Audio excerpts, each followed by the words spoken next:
Insomma, hanno investito bene i tuoi compaesani quella volta quando ti hanno dato una mano ad andare, a cominciare, diciamo così, la tua avventura agonistica. Sì, sì, sono stati bravi e li ringrazio ancora per aver riposto la fiducia in me. Continua a dare soddisfazioni alla sua Maserata, al Veneto e all'Italia, Barbara Pozzobon, fresca della vittoria per la seconda volta consecutiva sui 36 km della maratona di nuoto sulle acque libere tra Capri e Napoli di inizio settembre.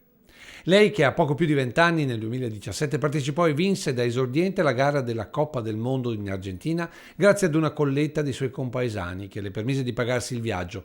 Continua a macinare successi grazie ad una forza di volontà non comune. Significa tanti sacrifici, tanti allenamenti, tante ore passate in piscina, in palestra, dal fisioterapista, però insomma penso che tutti i miei risultati, comunque le vittorie, ripagano di tutti i sacrifici che uno fa.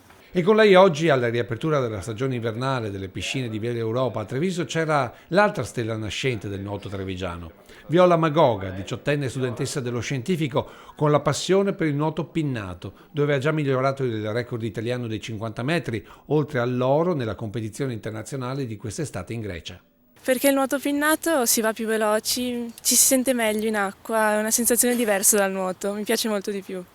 Non sei insomma una maratoneta, sei una centometrista. Sì, sì, le distanze lunghe non sono il mio forte, preferisco le distanze corte in cui si va molto più veloci.